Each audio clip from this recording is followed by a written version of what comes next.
Почитуван министер, колеги пратеници, почитувани медиуми. На денешната седница на дневен ред е она кое што за нас представуваше долго очекувано подобрување на, да кажам, мерките и сето она кое што треба представува во периодот кој што следи во борбата со ковидот и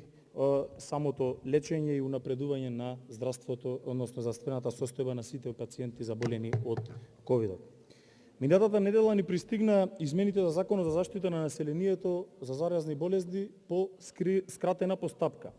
На денот кога пристигна законот во собранието, ние, како ВМРО-ДПМНЕ, имавме суштински забелешки за она што треба да представува законот и мерките кои што истиот ќе ги носи. Побаравме 2 дена, во кои што 2 дена ќе можеме да ги усогласиме сите оние забелешки кои што ги имаме и така на дополнет закон, односно прифатен од двете пратенички групи, да го имаме на денешната седница на дневен ред. Министерот Филипче не ја прифати средбата со представниците на ВМРО-ДПМНЕ во здравствената комисија и законот беше донесен таков како што беше, дури беа избрифирани медиумите дека ВМРО-ДПМНЕ бил кочничар на она што треба да представува импулс во борбата со ковид или борбата во ковид кризата.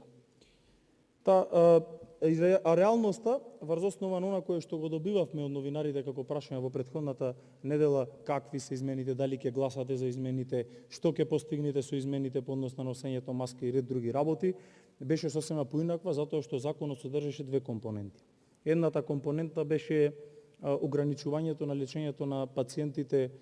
односно да не можат да одберат да се лечат самите дали во јавна или во приватна здравствена установа, туку задолжително да се лечат во јавните здравствени установи, и втората беше поврзано со зголемениот опсег на инспекцијските служби и интервенцијата во висина на глобите на кои што истиот закон ги предвидуваше.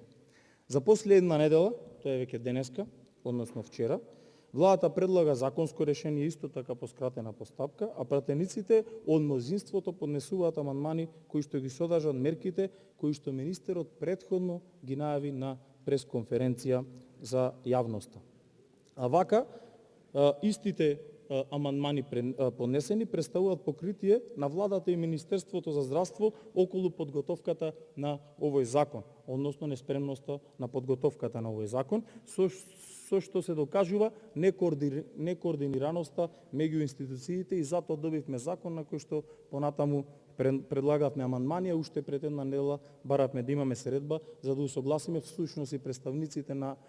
оние кои што ги предлагаат тие амандмани можеа да ги предложат во овај рок и да добиеме едно конечно законско решение. За доцнето законско решение кое само по себе, како што кажав, не представуваше конечен текст и се докажа со амандманските интервенции од страна на пратениците на владеачкото мнозинство. На комисиската расправа денес, по иницијатива на пратениците на ВМРО-ДПМНЕ, спорните предлог решенија беа видоизменети или отстранети од самиот амандман за справување со последиците од ковид кризата. ВМРО-ДПМНЕ не само што не е кочничар,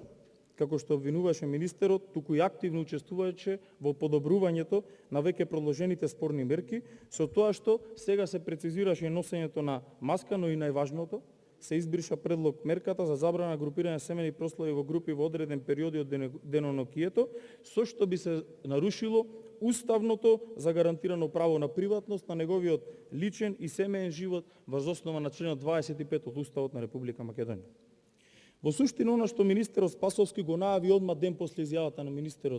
министерот Венко Филипче, дека ќе се врши упат и проверка во домовите по пријава на соседи или други лица по наша иницијатива и реакција, испречено, и со тоа не дозволивме по кој знае пој пат да се крши Уставот на Република Македонија и со тоа не е ставено ова законско решение. Почитувани граѓани,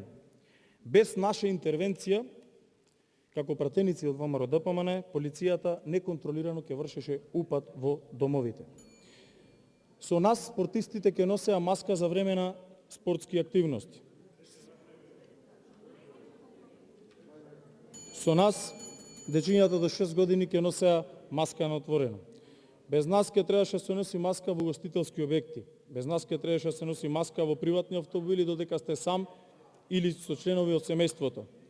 Без нас, лицата со специфична здравствена состојба, посебни потреби или лица со пречки во развојот, задолжителното носење на маска ќе им создаваше дополнителни проблеми. Околу приватните и јавните здравствени установи кои што представуваат член 1 од овој закон, се извинувам, од измените на овој закон, токму таа забелешка, како што кажав денеска со амандманите, се исправи и добро е што е така. Сега оние приватни здравствени институции кои што имаат, односно установи кои што имаат дозвола за вршење на дејност поврзано со лечењето на овие болести, ќе можат пациенти да се лечат во нив и секако и после исполнувањето на капацитетите на државните здравствени установи. Дополнително овие предлог мерки во Законот за заштита на населението од заразни болести требаше да бидат вметнати во член 11 и 12 од истиот закон, а не таму каде што сега се интегрирани со што се гледа сериозноста со која се пристапува кон решавањето на суштинските проблеми кои произлегуваат од ковид кризата. Комисијата за ковид кризата, која што веќе беше претходно доставена, а сакам да ја спомнам во една реченица затоа што е во контекст на целосна ситуација, и предлог законот кој што беше доставен чекаше за превод или не знам што друго. Се надевам дека конструктивноста во изработката на мерките ќе ја докажеме и со ова законска регулатива, затоа што добивањето на ваква комисија од страна на Република Македонија професионална во секаква смисла на зборот, кога ќе кажам професионална, вметната во закон и сето тоа нормално да го прават со финансиска надокнада, да биде составена од стручни лица од областа на инфектологијата, епидемиологијата, министерот по функција, директорот на инфективната клиника и секако по сите параметри тоа треба да биде и представник од матичните лекари на дневна основа, односно да функционира во таа криза, затоа што 2/3 до 3/4 од пациентите се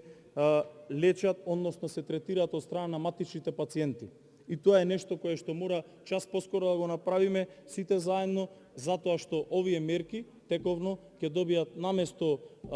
да кажам, советодавна улога која што на неколку пати владата постапи поинаку од одредбите на комисијата и обратно владата му забрани, владата си постапуваше настрана од самата комисија, ќе мора значи да ги насочиме, односно да добијат еден правец во кој што ќе се движиме како држава, а заштитата по однос на ковид кризата и заболувањата од COVID-19 ќе биде наш приоритет во периодот кој што следи. И затоа час поскоро е потребно оваа работа да ја завршиме, меѓутоа затоа потоа кога ќе дојде на дневен ред. Остануваме на ставот да бидеме воздржани и да не ја споделуваме одговорноста со неспособноста или заинтересираноста на оваа влада успешно се справи со ковид кризата. И имаме уште две работи кои што цел ден разговаравме за мерките поврзани со ковид кризата, но сакам да кажам дека како држава имаме два предизвици пред вас и за тоа треба пред нас и за тоа треба да сме сите свесни. Едниот предизвик е поврзан со имунизацијата со грипот, која што имунизација во најголем број од земјите е започната, а кај нас, по информациите кои што ги имам, веќе тендерот е пропаднат, па дополнително ќе се одложи имунизацијата. Се надевам дека сето тоа побрзо ќе го решите, меѓутоа касниме и во тие мерки во време кога ни се заканува тоа што ни се заканува, имаме бројки какви што имаме бројки на ниво на светско ниво на милион жители, треба да се запрашаме дали ова требаше да го направиме порано или во најмала рака во истиот период како што се вршило во минатите години. За информацијата која што имаме дека тендерот пропадна за имунизација од хемофилус инфлуенца и ќе имаме проблеми во периодот кој што следи и ќе каснат вакцините. И втората работа е нормално опременоста на медицинскиот персонал, која што во периодот кој што следи ќе мора да се бори со сите овие работи. За крај, како одговорна партија која се грижи за здравјето на граѓаните, апелираме се почитуваат мерките за спречување и ширење на заразата од ковид, со држење на дистанца, носење на маска и користење на средства за дезинфекција. Ви благодарам.